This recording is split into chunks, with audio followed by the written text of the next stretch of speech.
Did I miss it? Am I late? Did I forget my shoes? Whew. Nope. Right on time with my trusty sneakers. Hey, Smarty Pants, has this ever happened to you?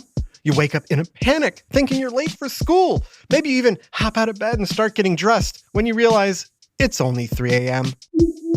Or maybe you've had a dream where you're falling, or you need to go to the bathroom. Or you're being chased through your neighborhood by a saber-toothed kangaroo fish.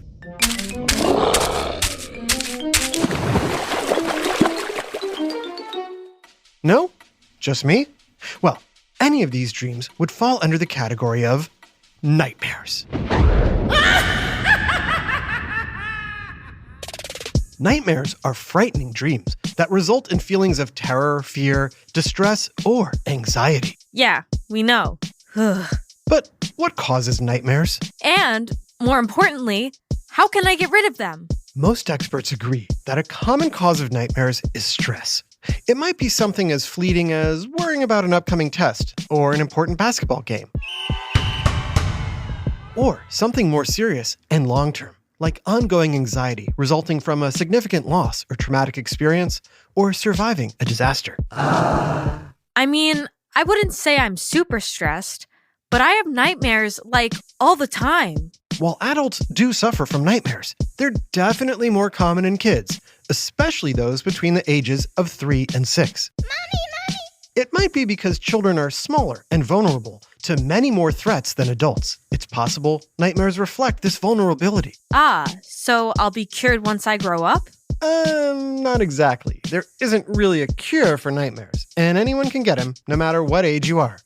So, am I really the only one who dreams of saber-toothed kangaroo fish?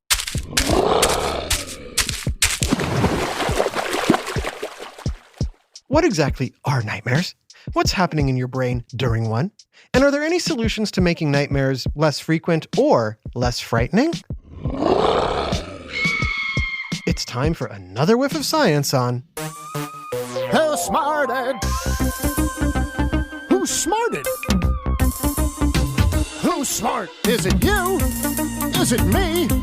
Is it science or history? Listen up, everyone. We make smarting lots of fun on Who Smarted.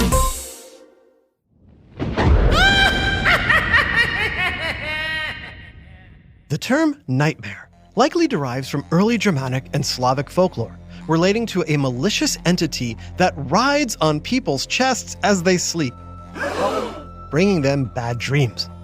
It's probably related to the prefix mer, meaning crushing, oppressing, or harming. Excellent. I like that. In Old English, mer came to specifically mean a goblin who torments others with frightening dreams. And in the late 1700s, nightmare was defined as a disease when a sleeping person supposes they have a great weight laying upon him. A number of paintings of the era depict a literal demon sitting upon the chest of a sleeping person. Okay, that's all very spooky. But what about now? What about my scary dreams? Yes. What about them? Many different kinds of scientists conduct research on dreams and sleep because, let's face it, on average, you spend roughly 33% of your life asleep. Whoa. So, how you sleep and what happens while you're asleep can affect all facets of your health and well-being. Amazing. To understand frightening dreams, we'll focus on the research of 2 specific kinds of scientists. First, there are oneirologists. Oneirology is the scientific study of dreams. Oneirologists study correlations or connections between dreaming and brain function. Second, there are psychologists who study how people behave, think, and feel. Sounds fancy. It is. According to research in both these fields, dreams, not nightmares, but just normal dreams, are understood to be recent experiences that combine with past memories to create a new memory that can be referenced later. Ooh.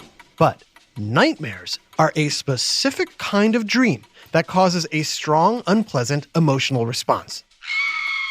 Scary experiences that happen when you sleep are often split into 3 categories. Bad dreams, which are dreams that are unpleasant but don't wake you up.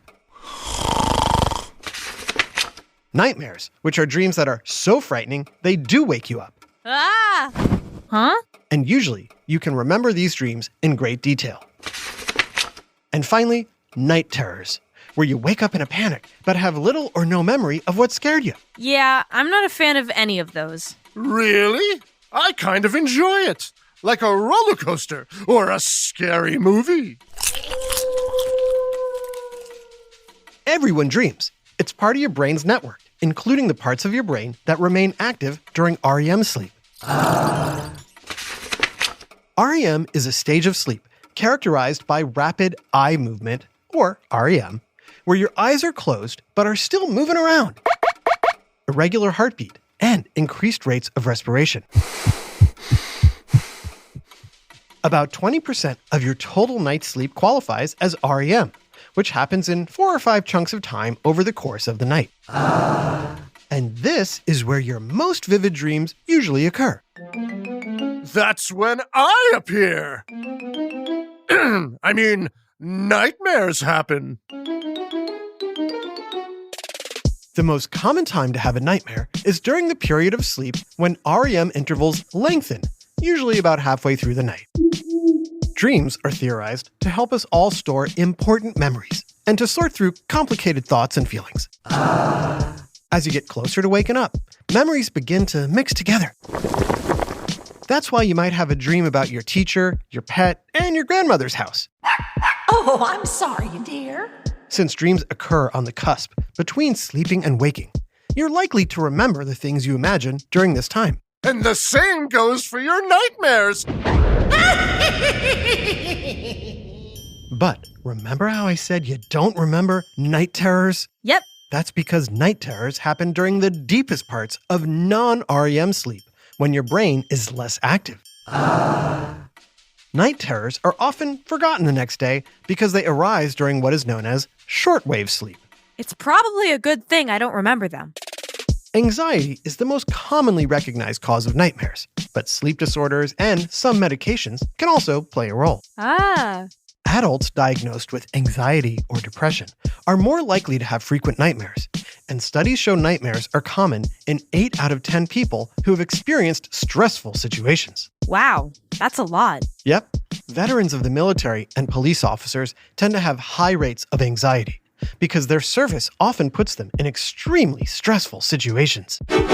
Same goes for people who have experienced a natural disaster, a crime, or a personally stressful situation. Unfortunately, they often continue to experience the trauma long after the event is over, which can lead to nightmares. But how exactly? Tell me. Well, trauma-related nightmares often involve elements similar to the trauma itself. The region of the brain involved in fear behaviors includes something called the amygdala. The amygdala is a structure deep inside your brain that helps identify potential threats. And when you've experienced trauma, it can cause your amygdala to be hypersensitive or overactive. So it's constantly imagining threats. Ah, I see. But if nightmares are a combination of stressful memories and imagination, then they're not, real. If I'm falling off a cliff in a dream and I hit the ground, I won't really die, right? No, of course not. That's just a myth. Many dream interpreters suggest dying or getting hurt in a dream simply means you've had a big change in your life. For example, starting a new grade or moving to a new home. Gotcha. What does it mean if I have to save my little brother from monsters? There isn't a scientific basis for dream interpretation, although many people find talking about their dreams therapeutic or helpful. And analyzing dreams can be incorporated into lots of different disciplines. My aunt likes to paint her dreams.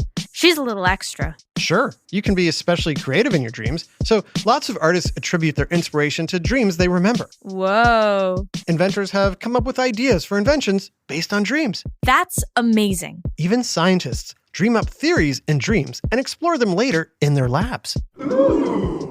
Psychiatrists and their patients may find dream discussions helpful in working through emotional concerns. And many spiritualists consider dream interpretation essential to their philosophies.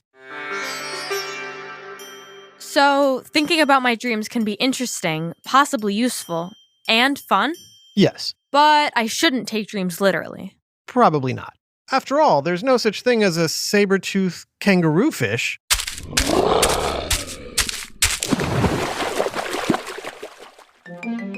Hold on just a second. While your dream or nightmare might not be real, your fears certainly are. They're what allow me to scare you. True, but you're not invincible, you know. I'm not? In fact, there are some known ways to give your fears a rest, allowing you to have only sweet dreams at night. There are? Yep, and we'll share them right after this quick break. Now back to Who Smarted. Shush! For anyone deeply affected by nightmares, the treatment will be related to the cause. If medication is related, the dosage might need to be altered or a different drug used. Ah, If your nightmares are related to a sleep disorder, then a doctor can probably help with that too. Or you might want to go see a sleep specialist, a somnologist. Maybe I'll come with you to the somnologist. seriously? Sorry. People with severe stress or chronic nightmares can be treated with psychological therapy or with medication. What if I have just regular nightmares? Yes, what if? Well, if you have frightening dreams a lot, you could try image rehearsal therapy, or IRT. Individuals, especially those who repeatedly experience the same type of nightmare, are asked to recall and write down their nightmares. Then asked to rewrite the nightmare and give it a positive ending. That seems pretty cool. Yeah, so you could try rehearsing the new version of your nightmare, but with a positive ending, before you go to sleep. The aim is to displace the unwanted, scary parts of the dream with positive, more pleasant scenarios. Ooh, I like that. Not me. Thumbs down. Boo! Boo! And if you just have an occasional nightmare, you're not alone. It happens to all of us. So find something that makes you feel happier and safer, and just do that when nightmares happen. Like sleeping with the lights on. Exactly. I like to cuddle with my dog and my cat on the bed. Telling my friends or parents about my bad dreams helps me too. That's a great idea. So then my fears will go away. Fears? Hello? Fears? Looks like it's just sweet dreams. I like the fun, weird ones that don't make any sense. Me too. Nice saber-toothed kangaroo fish. Good boy. A big shout out to Mr. Rio's scholars at Tournament Hills Elementary School, and Sarah, Sophia, and Omar. Thanks everyone for listening to Who Smarted. This episode, Nightmares, was written by Libby Ward and voiced by Gia Davis, Adam Tex Davis, and Jerry Colbert. Technical direction and sound design by Josh Hahn. Who Smarted is recorded and mixed at the Relic Room Studios. Our associate producer is Max Kamaski. The theme song is by Brian Suarez, with lyrics written and performed by Adam Tex Davis. Who Smarted was created and produced by Adam Tex Davis and Jerry Colbert. This is an Atomic Entertainment production.